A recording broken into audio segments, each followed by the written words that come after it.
Miriam here, the accountant. I took my shoes off for you guys. Too much information. I'm on day 8 of becoming a YouTuber, and I am a YouTuber. I am day 8 of YouTubing.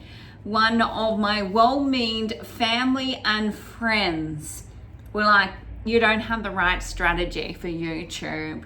YouTube requires high creativity, niche script, and they were trying to say my YouTube was terrible. And I was like, listen, you guys don't have a YouTube. You guys have not created content. My strategy might not be the best, but I'm getting better at presenting. I'm getting better at topics. I'm getting better at my arguments. I don't edit it. One time I'm going to get an editor and it will get better. It has only got one place to go, and that's up, because I am trying. So I disagreed with them saying I should be producing one high quality content piece and that's it. Because right now I am in test phase, and I appreciate all the comments that everyone is giving me. If you have comments you want to give me, let me know. I caught up with one of my mates just then. He's got almost 20,000 YouTube subscribers, and his videos 3 years ago were terrible, but he didn't stop. He's now got hundreds of thousands, and it was quite funny to see the transition from 16 views to now hundreds of thousands of views, and it's definitely better quality. You can't start somewhere at the top if you don't start down here first. So I'm proving the point. I'm starting down here and I'm getting to here. My feedback from my mum, I can't remember. She's really concerned with me clapping. Thanks, Mum. She also wanted everyone to know that she likes to sew while she does the YouTubing and listens to me. So you can also sew if you want to while you listen to me YouTubing. The example that I have for everyone today, and what I want to talk about, and was asked as a question to Chris Williamson on Friday night from the crowd. And I feel like it's a really important one, and has also been one of my secrets to my success. And it's, what do you deal with toxic family? Toxic family and toxic close friends and toxic people in our lives. What do? You say you can't choose your friends, you can choose your family. No, you can't choose your family, you can choose your friends. Blood is thicker than water. We've heard it all, every single thing. I'm going to share my experiences. So someone asked this in the crowd to Chris Williamson, and he's just like, handball them out of your life, guys. Perfect examples for me. My family and my friends were like, Miriam, your YouTube strategy is terrible. And I was like, I will show you guys. I will get my YouTube going. So that was fuel for the fire. And they weren't saying it in too much of a vicious way. They were kind of trying to be, give me some constructive feedback, which I think is important. So I think there's different levels of toxic, constructive feedback. Okay, I will take that on board. But when it becomes jealousy, when it becomes, particularly if you're entrepreneurial, if you are doing things not like your family, if you're breaking out of patterns that were existed in your family. I'm hanging around quite a few entrepreneurs whose parents were all teachers, who everyone in the family had normal jobs, and they are different. They are in business. And then business is evil, money is evil, and these things are just ingrained in the family. When you've got ingrainment in a family of things and you're trying to break that mold, like Chris Williams said, you've got to handball that on. So how do you actually do that? How do you limit their amount of time that they can get you? And then if you do have to spend time with them, there is an event that you have to go to, then you have to be mindful that if they are trying to trigger you, you've got to figure out, like, if you're getting triggered by things that they're saying, why are you getting triggered by the things that they're saying? Make sure you're controlling your emotions. They might not necessarily control their emotions, but you need to control your emotions. Classic example, Christmas time. My Christmas with my own family had its own dramas. Am I the only family with dramas around here? Is there any other families with dramas? Or is it just my family? My family loved to get into political discussions, arguments. That was the staple 10 years ago until, we had to all grow up and things happened. Someone died. My dad died. How can you argue now about politics when someone has died? You realize the true important things in life. But these events can be sometimes highly emotional. So it's working out, it's highly emotional. Like I limited my time this year because it's still very emotional. So it was only a couple of hours spent and it's still like, I was crying, other people were crying, but we're having to deal with still the grief of a close family member dying and having to have a new, different type of Christmas. So if there are events that you have to go to where your family are there, I have to control my emotions and make sure I am in control, not let other things trigger me. Easier said than done. Have reminders in place to make sure you don't fall into the bad habits, because that is what they're used to.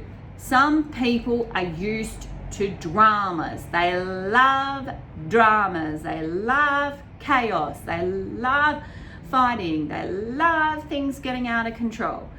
And I myself don't want to be around that. I have no time for energy that's going to bring me down. So think about the people in your life. Do they have energy that's bringing you down, or do they have energy that's bringing you up? Do you feel drained after you talk to them, or do you feel like you can go and do anything you want to do? Do you feel like they have your back? I remember someone said to me, choose people in your life that will have your back to your face and coach you behind the scenes. Constructive feedback behind the scenes, but to anyone else, they have your back. My mum has my back. To anyone, she has my back. Behind the scenes, she's given me constructive feedback every single day on these YouTubes. Thanks, Mum.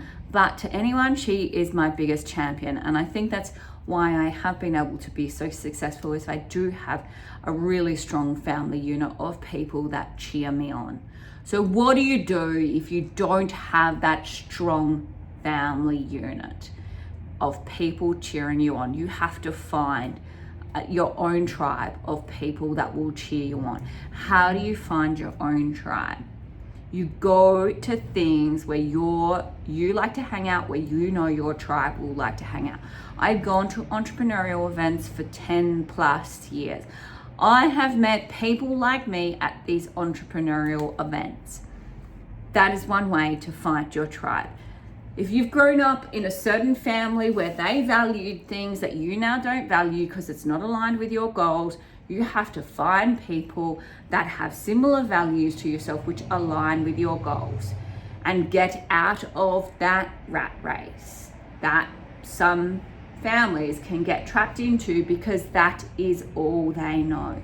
And I think we've got to give our family, our friends, we've got to have low expectations. We've got to realize they are doing the best they can with the information they know, and they are not probably going to change. I am not going to be able to change them. If they want to change, they can do it themselves. If they're at the age where they probably are not going to be able to do it just because that's what they've known. I do a lot of personal development. I hang around with people doing personal development. A lot of these people don't get the opportunity to do the personal development, so they don't do those other things. And they just aren't like that. They're just not like that at all. So, what do you do with toxic family and friends?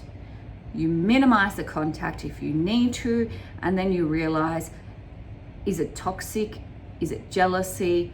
Is it fear? What is it? Where is it coming from? Accept them for who they are. Don't bring up topics that you know are going to encourage this around. I myself, personally, I am a little energy radar. I don't bring anyone near me that's got bad energy, just because I'm at the point in my life where I want to achieve my goals, and I know it's so important who I hang around with. So really, if you value yourself as much as what you do, then you will not allow those people into your life at all. Classic example, not related. One of my friends, very off topic. One of my friends always has married men cracking onto them. I never have a married man cracking onto me because I don't give off that energy at all. It is not open. Boyfriends, I am focused. I am not entertaining any of that. I set the energy, I set the tone around me for the people that I hang out, and I don't hang out with those types of people, and that does not go into the conversation. Yet a friend always suddenly ends up on random whining and dining lunches with married men. Choose who you want to surround yourself with. How important is it to you for you to have that peace of mind, that focus, without the drama, without the chaos, that these people thrive for their lives and understand it's who they are, it's the best they can do. Tony Robbins talks about it's how they get validation, significance, connection. Unless you've done those types of things to work out how to break it, they're probably not going to break it. And that's who they are, and you've got to love them for who they are and set boundaries in place. I hope that's helped anyone. If you'd like to talk about any topics, let me know. I want to hear what you guys want to talk about. Even if my family don't agree with my strategy right now, I'm feeling great with it, and we'll review our data, I'm reading all the feedbacks, I'm seeing what people want to hear about, and I'm becoming a better presenter. Because my goal is to do what Chris Williamson did and entertain for 2 hours on a stage. If I need to do that, I need to get through being able to entertain with no mistakes in a YouTube. Let me know what you think. Give me feedback, comment. If you want me to follow and subscribe to your channel, let me know. If you want me to talk about something, also let me know. Thank you. Thanks for watching.